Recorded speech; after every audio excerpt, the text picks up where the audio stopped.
Welcome back to FryMinis. I'm Eric, and today we're painting the Catoblepas. All right, thanks for clicking in. So we just finished our huge, massive 4-hour unboxing live stream of the Reaper Bones 5 Kickstarter Escape from Pizza Dungeon. I've got a link here in the description, and of course, a thing should pop up here. But check it out. Play it in the background and listen to it. It's I think it's a lot of fun, but 4 hours is a long time, so no worries. I've included timestamps there too.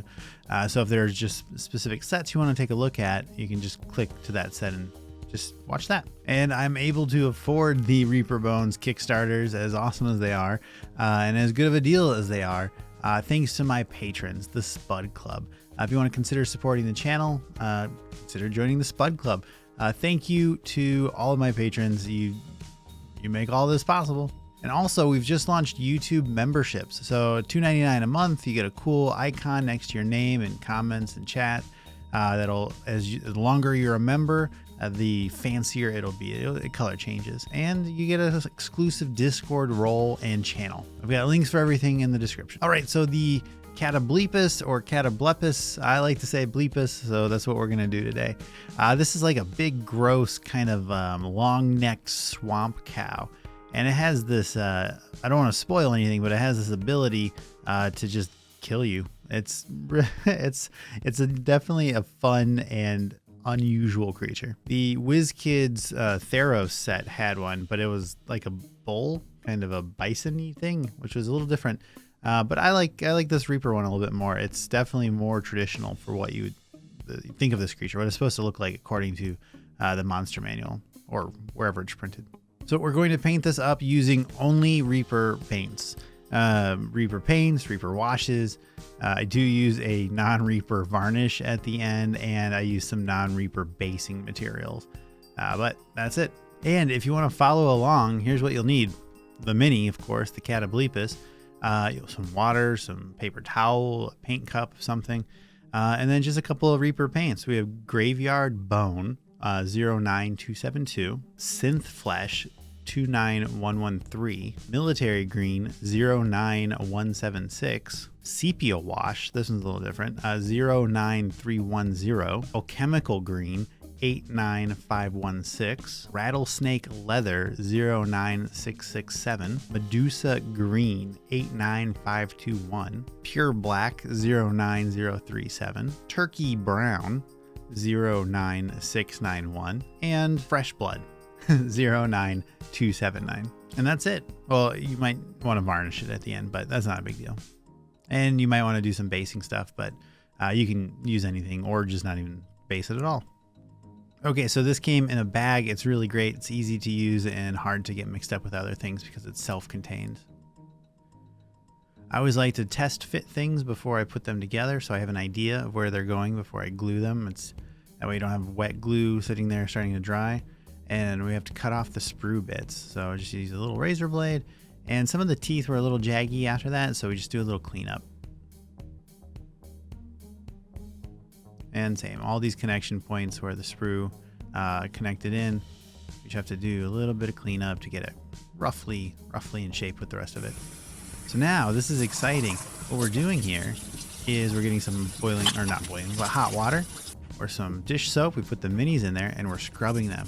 What this will do is get all of the mold release. So the stuff that holds it into the mold when it's produced. Then that can make the paint a little sloppy and not sit right. So we put it in cold water, bring it out, rinse it off, and now we're going to paper towel it dry. And then we'll let it sit until it's completely dry. All right, so now we need to start gluing. So this is just regular super glue. I like the squeezy bottle. We just fit all the pieces together, and because we already know how they go, it's real easy. The head was fun. It's a upper head and a lower head, and then you put them all together into the neck. The tail was a little loose. Sometimes you got to do a little more glue. All right, so Graveyard Bone. So what we're going to do first is thin this down, and this is basically our primer. So we've got the mini super clean. We're going to thin it with some water here, and we're just going to cover the entire thing in this Graveyard Bone. Sometimes bones, if you're depending on which primer you're using, you have to be very particular. Sometimes you can get a gummy, sticky, tacky problem. But if you just use paint, it works. This is how I do almost all of my bones. And you want to pick a color that's generally in line with the color scheme you're using. All right, now the base it comes with, we're sticking on some sticky tack on a holder. Military green, and this is just going to be our kind of a swampy green color base. Thin it out with some water and paint. Now both of these steps are just slap it on this thin coat. Details aren't, there's no way to do it wrong unless you're too thick. And we'll get the bottom too. All right, so now we're going to do the underbelly, and sometimes the paint will get stuck and you just pop it with a needle or popper tool. So this is snakebite leather. It's a kind of a yellowy orangish brown. I love it. It's one of my favorites. You just fill it out and we're just getting the underbelly parts. The top bits are kind of like a scaly texture, so we're going to do those in a different color next. So we're painting everything here that is brown, and we're just getting the color on right now. All right, Medusa green. So this is going to be the top. It's similar to the green of the swamp, but different, because this creature lives in the swamp, so it's going to have a little bit of camouflage, right? So this is that when your paint gets stuck, pop the needle, thin it out, and slather it on.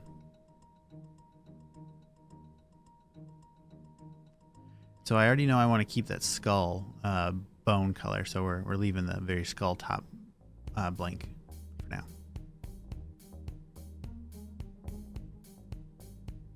Okay, synth flesh. This is, you can just use whatever gray here. This is just for that rock. And you'll notice it's pretty strong right now, but we're gonna tune it down with some other. Okay, turkey brown. This is for the log on that base. That elevated thing, I think, is a log coming out of the swamp. So we're just getting some brown there. Turkey brown is a really great brown too. It's like a classic brown. Okay, bringing back graveyard bone. Of course, fill it out. I like to use these paint cups. Wet palette's always better, but these are just so convenient. So now we're filling in the bone parts. So the teeth, the skull, all the spikes along the vertebrae, and then all those random little bone nuggets sticking out of the tail, and then the spike head of the tail. This part's not hard, but it's definitely the most annoying part. And then little toenails too. Okay, dry brush. So dry brush, alchemical green. That's when you get some paint on your brush, wipe off 99% of it on a paper towel, and then you take the brush and you scrape it across the mini, and that'll catch the raised edges, so it gives you contrast. So see, we're doing it already. And a little side note, I'm still getting used to this particular camera setup, so I have gone a little south holding it a couple times. Sorry about that.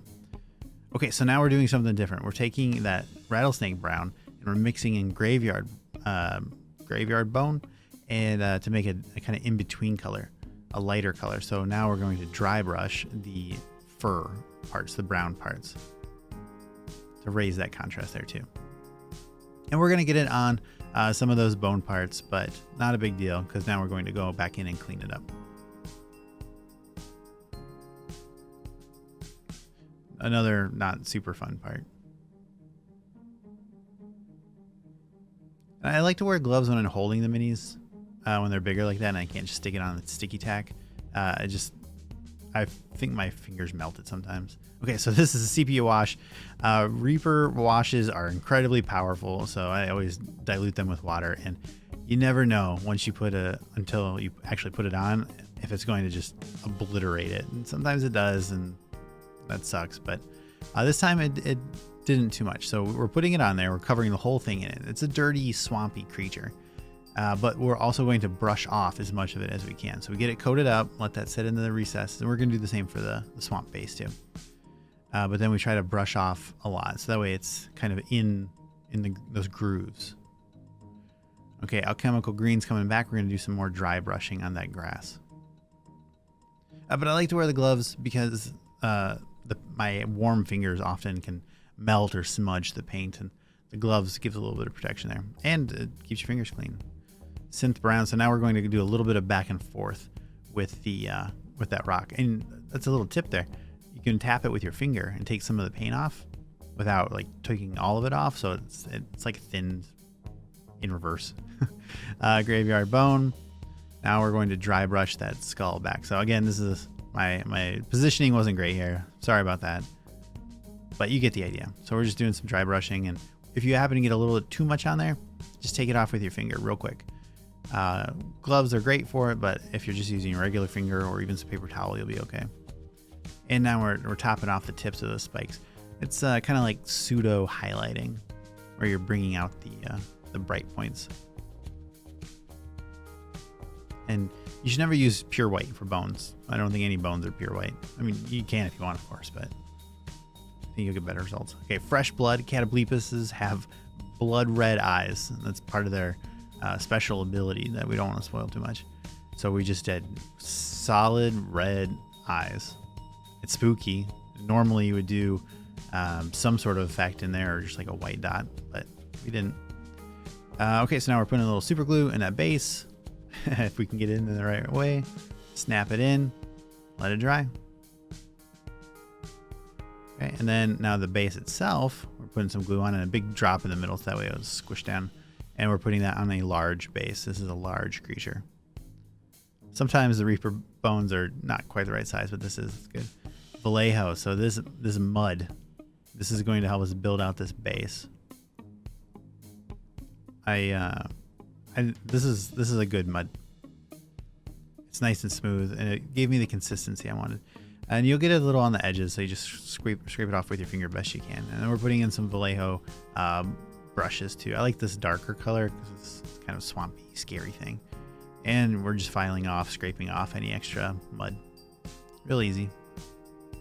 Okay, we're bringing back that sepia color. So this is the same from before, and we're filling in that mud to make it a little more vibrant. Okay, so black paint, and so we're painting our rims. I don't always paint the rim, but if you get the mud on it or something like that, it's just a nice, easy way to clean it up. Sometimes you can paint the rim different colors to highlight it if you want. So it looks real good as it is, but I want to seal it, so I'm going to do a little bit of varnish here. But it's always risky getting too sparkly or shiny or matte, or if you don't shake it up, or it's too old and it mists and makes it foggy. It's always a risk. So I'm in the garage with a box, and we're just spraying it down. Lid set. Turned out great. I was very happy with it. We took a little video, we took a couple photos, some glamour shots, and we'll get these up on FryMinis Instagram. That's where I post all my minis, which I haven't done for a little while because I've been taking a painting vacation. But I think I'm thrilled with it. It's definitely not the normal Catoblepas. I like to paint minis in variants. That way you've got a little variety.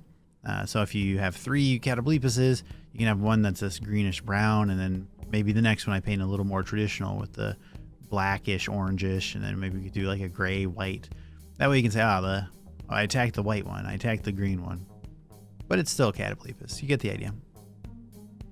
Awesome. So I'm really happy with this. I think the model is really cool. It was very easy to put together. I appreciate that. I am not a super pro model builder, so that was a nice surprise. We went a little off book with our colors, right? So normally, officially, Catoblepas is like a orange-ish hair and like a blackish gray underbody. But I thought we could blend into the swamp a little bit better with this color scheme, and I think it worked out. My favorite part that I did here was like the bone skull kind of head. I think that makes it a little scarier. And with just a little bit of basing, we brought the whole scene together without getting too elaborate. One thing I really wish I had done though was fill in the gap in the tail. I thought it would be tight enough, and I thought the glue was going to squeeze out just a little bit to fill it out, but no, I should have filled in that gap with some putty or something. I've been on a little bit of a hiatus from painting because I knew I had so much coming up with the Reaper bones, but I am back in the mood for it. So look forward to some upcoming painting streams. I'm definitely gonna get those going again. So if you have any questions or want to learn anything more about how I did this, let me know in the comments. Also in the comments, I'd really like to know which mini from the Bones 5 Kickstarter is your favorite. Or let me know if you have any requests for which minis I paint next. So no matter what you do, I hope to see you next time. Thanks for watching. Have fun.